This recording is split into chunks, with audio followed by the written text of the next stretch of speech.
अपने सतगुरुदेव भगवान के चरणों में सिर को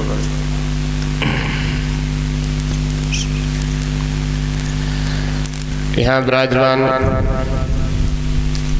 जिला एटा की धरती पर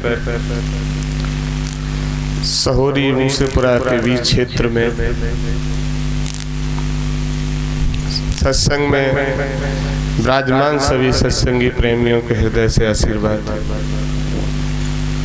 आप किसी भी गांव, किसी भी क्षेत्र, किसी भी अन्य जिला से आए हैं और यहाँ बैठने के बाद जिस स्थान को प्राप्त किया है उसे अपने लिए बहुत अमूल्य स्थान समझ के बैठे रहे। जब आप एक स्थान को पकड़ लेंगे तब आप पर उस परमात्मा की दया कृपा रहमत बरसेगी और आप इधर उधर उठन बैठन मन में तरह तरह के विचार रहेंगे। तो जब तक आपका सुरती का ध्यान परमात्मा में नहीं लगेगा, यहाँ बैठने से कोई लाभ होने वाला नहीं है। इसलिए आप सभी गृह कार्य से निवृत्त होकर निकले हैं। तो जब तक आप के बीच में परमात्मा की वाणी चले, आप शांति के साथ उसी स्थान पर बैठे रहें, इधर उधर भाग दौड़ ना करें, मन में कहीं का विचार नहीं आना चाहिए। जितनी देर आप यहाँ बैठे आपका ध्यान वाणी पर रहे। यहाँ से जाने के बाद जो वाणी कानों से आप यहाँ से सुन के जाए, अंतःकरण में उसे उतार लें। घर पहुँचने के बाद भोजन की क्रिया करें। भोजन ग्रहण करने के बाद उसी वाणी को दिमाग में पुनः से दोहराएं कि आज वहाँ जब गए थे तो मुझे वाणी ये प्राप्त हुई, इस पर इस तरह से पालन करना चाहिए, इस तरह से रहना है, इस तरह से भोजन करना है, इस तरह से सोना है। प्रेमी भाई एवं बहन, आप लोग बड़े सौभाग्यशाली हैं कि आपके सामने परमात्मा की वाणी प्राप्त होने का अवसर मिला है और संत की वाणी, भक्त की वाणी, परमात्मा की वाणी हर किसी को प्राप्त नहीं होती है। ये माइक की आवाज बहुत दूर तक जाती होगी। किसी के मन में ये प्रश्न भी आता होगा कि हमारे कानों में तो यहीं से आवाज आ रही है, वहां जाने से क्या जो सुनना है वो यहीं सुन ले। जिस तरह थाली में व्यंजन 56 प्रकार के रखे रहते हैं, बनाने वाला कहता है कि इसमें हमने बहुत कुछ डाला है, बहुत अच्छी तरह पकाया है, बहुत अच्छी तरह से हमने आपके लिए परोसा है। उस भोजन का स्वाद जब तक प्राप्त नहीं हो सकता जब तक आप उसे मुख के अंदर नहीं ले जाएंगे। इसी तरह परमात्मा की वाणी का फल जब तक प्राप्त नहीं हो सकता जब तक आप उस संत महाफकीर के सामने सरवण बैठ के नहीं करेंगे। जैसे वो परोसे उसी तरह हमें प्राप्त कर लेनी चाहिए। जब संत परमात्मा कोई वाणी परोसे तो सामने, अब आपसे कहा जाए कि देहरादून में भोजन रखा और यहीं बैठे बैठे खा लो तो खा सकते हो। एक बार मोबाइल में मेरे एक वीडियो आया था, तो वीडियो एक लड़का एक लड़की को वीडियो कॉल पे भोजन करा रहा था। मैंने कहा धन्य है प्रभु, मेरा तो पेट जब तक नहीं भरता जब तक अपने मुख से नहीं खाएं। वो उधर से कौर दे रहा था वीडियो कॉल, वो उधर से। ये केवल संत महापुरुष परमात्मा की वाणी सुनने का ना कारण है, संतों को अपने यहाँ बुलाने का ना कारण है, आप अपने हृदय में परमात्मा को उतारने का ना कारण है, और इन बच्चे बच्चियों को सत्संग में ले जाने का ना कारण है। जो आज इतनी कुरीतियां फैल रही हैं, पिता पुत्र से कुछ एक बात कहता है तो पुत्र 2 जवाब देने के लिए तैयार खड़ा है। माँ बेटी से एक बात कहती है तो बेटी 2 बात जवाब देने के लिए तैयार खड़ी है, क्योंकि उसके ऊपर संत का प्रभाव नहीं पड़ा, संत के पास उसे आप नहीं ले गए। जब तक आप उसे संत के पास नहीं ले जाएंगे तब तक इसके सुधार होने वाला नहीं है। इसलिए प्रेमी भाई एवं बहन, आपने देखा होगा कि किसी गाड़ी का कोई टायर पंचर हो जाए और गाड़ी का टायर अगर यहाँ पंचर हो जाए तो उस गाड़ी के टायर का पंचर यहाँ नहीं जुड़ सकता, उस गाड़ी में हवा नहीं पड़ सकती, जबकि हवा बहुत चल रही है। लेकिन उसमें भरने के लिए एक जगह स्थान मुख्य होता है, वहां ले जाना पड़ता है टायर को, तब उसमें हवा भरवाई जाती है। आप ये विचार करें कि अपने बच्चे बच्चियों का करैक्टर हम ठीक कर देंगे या इनको हम सुधार देंगे, कोई आप में ताकत नहीं है इनको आप अच्छा बना पाए।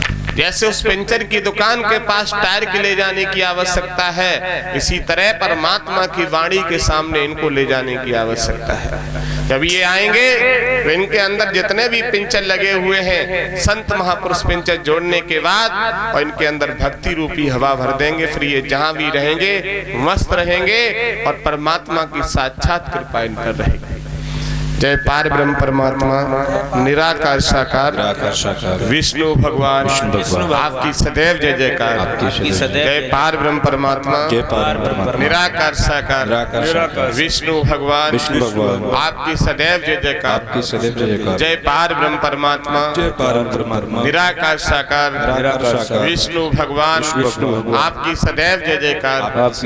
इसलिए प्रेमी भाई एवं बहन सभी से, नन्हे मुन्ने बच्चे बच्चियों से भी कहना है कि आप अपने घर पर टेलीविजन, एलईडी, फोन, जितने भी इलेक्ट्रॉनिक जितने भी व्यंजन यूज करते हैं, आप इन सब जो भी आप यूज करते हैं सभी प्रकार के ये देख लिया करें कि हमें भक्ति इसमें कितनी दिखाई दे रही है, सत्संग कितना आ रहा है, और वो सत्संग जिससे परमात्मा का दर्शन हो जाए। ये जीते जी मनुष्य योनि पाने के बाद जिसने परमात्मा की प्राप्ति नहीं कर पाई, परमात्मा की पहचान नहीं कर पाई, अरे आंखों पे अभी आपने पर्दा चढ़ा रखा है, ये पर्दा को हटा दीजिए, तुम्हारे सामने परमात्मा बैठा हुआ है, आप उसे पहचान नहीं पा रहे हैं, और जब वो चला जाएगा तब आप अपने पर्दे को हटा पाएंगे। चिड़िया चुन गई खेत पर पछताने से कोई लाभ होने वाला नहीं। बोलिए प्रेम राधाम सरकार की।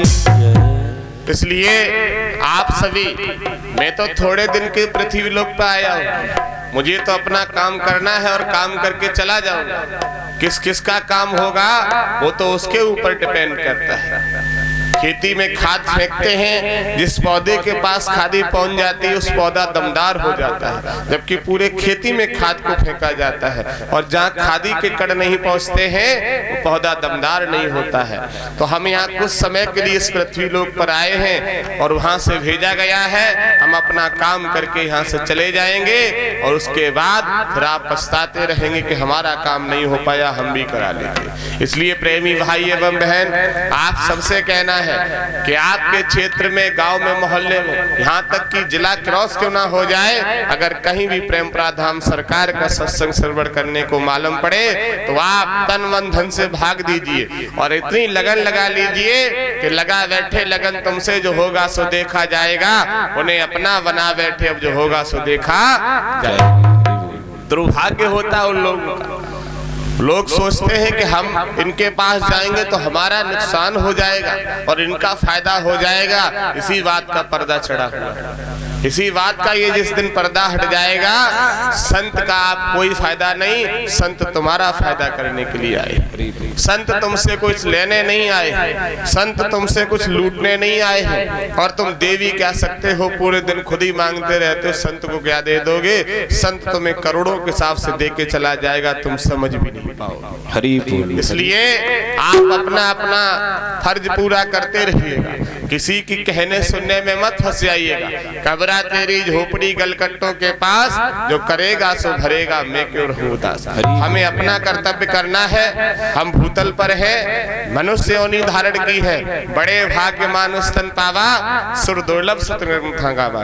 बड़े भाग्य से नर्तन मिला है, इसे इस तरह बर्बाद नहीं करना है। दोनों भों के बीचों बीच में उस मालिक की प्राप्ति करनी है। जब उस मालिक की प्राप्ति कर लोगे, जब तुम्हें प्रेमप्रद धाम सरकार का दर्शन होने लगेगा तो ये संसार तुम्हें फीका दिखाई देने लगेगा, अपने ही रंग में रंग जाओगे, फिर दुनिया से कोई मतलब नहीं होगा। आ गया तो उसका भी भला और ना आया उसका भी भला, ये विचारधारा हो जाएगी। इसलिए प्रेमी भाई एवं बहन, आप सबसे मेरा कहना है कि जितना हो सके बच्चे बच्चियों को भी लेके आया करें, और जहां भी सत्संग श्रवण करने को मिल जाए। अभी 500 गांव के लिए भ्रमण की तैयारी है, आने वाले इसी 17 तारीख को भ्रमण रवाना होगा, और वो 500 गांव का भ्रमण है। 500 गांव में एक एक गांव में एक एक जीव को जगाना है। अगर एक एक जीव जगाएंगे तो 500 जीवों को जगा देंगे, और फिर वो धीरे धीरे वो भी एक एक जीव जगाएंगे तो कितने जग जाएंगे? जब 500 एक एक को जगाएंगे तो कितने हो जाएंगे? 500 500 और 500 1000, फिर 1000 को वो जगाएंगे। धीरे धीरे धीरे धीरे इस दुनिया में, इस भूतल पर किसी तरह से व्यभिचारी नहीं रहेगा, किसी तरह से कोई राक्षस नहीं रहेगा, केवल ये भक्तों की भूमि है, भक्ति ही होगा यहाँ। और जिधर भी जाओगे उधर प्रेमप्रद धाम सरकार के ही बच्चे बच्चियां नजर आएंगे और कोई नजर नहीं आएगा। बोलिए प्रेमप्रद धाम सरकार की। बहुत समय नहीं लगेगा, बहुत जल्दी से समय आने वाला है। मैं कुछ दिन के लिए आपको इशारा दे रहा हूँ, बहुत जल्दी समय आने वाला है। कन्याकुमारी से लेके कश्मीर तक जो लोग भ्रम में बैठे हुए हैं, चुटकी बजते ही उनका भ्रम दूर हो जाएगा। अभी 1.5 साल पहले की घटना है कि एक छोटी सी प्रकृति ने बहुत छोटा सा बिंदु भेजा था, बड़ा नहीं था, बहुत छोटा, संत के लिए बहुत छोटा था, राक्षसों के लिए बहुत बड़ा था। उसका नाम क्या रखा था? कोरोना। वो सबके मुसीका लगा दिए थे मुंह पे। क्या? कोरोना है। क्या कहते थे तुम लोग उससे? और हम कहते थे करम रोना। तुम्हारी भाषा थी कोरोना, हमारी भाषा थी करम। ये कर्मों का रोना था। इन गाड़ियों में हम चलते हैं, इन गाड़ियों के कई चालान काट दिए गए, केवल इस बात पर कि महाराज जी मास्क लगाएंगे। और महाराज जी की शर्त थी, और आज भी नहीं भविष्य में भी मरना कबूल है, लेकिन मुंह पे मुसीका लगाना कबूल नहीं है। मरना कबूल है, लेकिन मुंह पे मुसीका जिस दिन हमारे मुसीका लग जाएगा, उस दिन तो दुनिया में जाने क्या से क्या हो जाएगा। हम तो अपना काम करने आए हैं, वो काम पूरा करके चले जाएगा। और कभी भी किसी को कोरोना या खरोना या फलाना ठिकाना ये मालूम पड़े तो हमारे पास आना। लोग कहते छूने से हो जाएगा, हम तो सबकी अंगुली पकड़ते हैं, सबको आशीर्वाद देते हैं। इसलिए अपने अपने कर्मों को बचा लीजिए। आने वाले समय पे बहुत बड़ी प्रकृति एक फिर से प्रकोप छोड़ने वाली है, बहुत जल्दी से। अभी कुछ फिर से मालूम पड़ रहा है कि लोग फिर से कह रहे हैं कि फलानी जगह कोरोना आ रहा है, घूम रहा है। कभी रात में टॉर्च लेके घूमता है, कभी दिन में बता रहे लैंटर्न लेके वो घूम रहा है, जगह जगह घूम रहा है साहब। कितने लोगों को पता है कि मैं पैर नहीं छुपाता? पता है। लेकिन जिस समय कोरोना काल चला तो उस समय क्या किया है? आदेश कर दिया है कि पैर छुओ को। क्यों? कोई ये मीडिया वाला प्रश्न खड़ा ना कर दे कि इसीलिए पैर नहीं छुपाते कि कोरोना से डर लगता है। कोरोना के बाप से डर नहीं लगता, हमें कोरोना से क्या डर लगेगा? ऑल इंडिया में कोई ऐसी बीमारी नहीं है जिसे चुटकी बजाते हम ठीक न करें। ऑल इंडिया में कोई बीमारी, विश्व में कोई ऐसी बीमारी नहीं है जो डॉक्टर भी जिसको वापस कर देगा उसको ठीक करने की गारंटी ले सकता हूँ। लेकिन कब? आप अपने कर्मों को बदले तब। कर्म अपना आप बदल दीजिए। आप मेरे कहने पर, मेरे कहने से एक मार्ग पर चल के तो देखिएगा, तुम्हारे घर को स्वर्ग ना बना दूं तो कहना। मेरे बताए हुए पर थोड़ा प्रचार करके देखिएगा, तुम्हें विश्व विख्यात ना कर दूं तो कहना। और मेरे बताए हुए पर थोड़ा दान करके देखिएगा, तुम्हारे घर में कुबेर जैसे भंडार ना भर दूं तो कहना। जैसा मैं कहूं वैसा थोड़ा सा कर दीजिए। मैं ये कभी नहीं कहता हूं कि अपना खेत बेच के आश्रम लगा दीजिए। मैं ये कभी नहीं कहता हूं गाय भैंस मत पालिए। मैं ये कभी नहीं कहता हूं कि बच्चे बच्चियों का पालन मत करिए। मैं ये कभी नहीं कहता हूं कि दुकान मकान नौकरी दफ्तर का काम मत करिए। केवल और केवल अधर्म का काम मत होने दीजिए। धर्म के जितने भी काम है वो सारे करिए। लेकिन जब आपको समय मिले तो आपका कर्तव्य है कि उस परमात्मा का थोड़ा सा प्रचार हमारा भी कर्तव्य है कि हम भी करेंगे। गांव-गांव में जाएंगे, नगर मोहल्ले में जाएंगे, हर जगह निकलेंगे और थोड़ा थोड़ा प्रचार करेंगे। इस भूतल पर लोगों को बताना है। हर सिटी में 10, 20, 50 हॉस्पिटल खुल रहे हैं। हर सिटी में मेडिकल पे मेडिकल लगे पड़े हैं। हर सिटी में पता नहीं क्या से क्या लोग कर रहे हैं। जब काम दवा नहीं करती है तब काम दुआ कर जाती है। जब कामिल मुर्शद होता है तो बात परमात्मा से होती है, परमात्मा से बात होती है। लेकिन एक अंदर मात्र केवल वो मकान, छोटी सी कोठरी, एक अंदर वो छोटा सा बच्चा, उसने ऐसा जकड़ लिया है, ये लगता है कि सत्संग छोड़ें, गुरुजी को छोड़ें, जल्दी से कब भागना पड़े यहाँ से। गुरुजी कितनी जल्दी कहें और हम यहाँ से कैसे जेल की तरह छूट के भागें। जिस समय भूतल पर अत्याचारियों का अत्याचार बढ़ जाता है, जब जब होई धर्म की हानि, बाड़े असुर अदब अभियानी, तब तब धर प्रभु विदित शरीरा, हरे कृपा निधि सज्जन की। जब अत्याचार ज्यादा बढ़ता है तब इस भूतल पे कोई ना कोई भेजा जाता है और वो अपना काम करके और चला जाता है।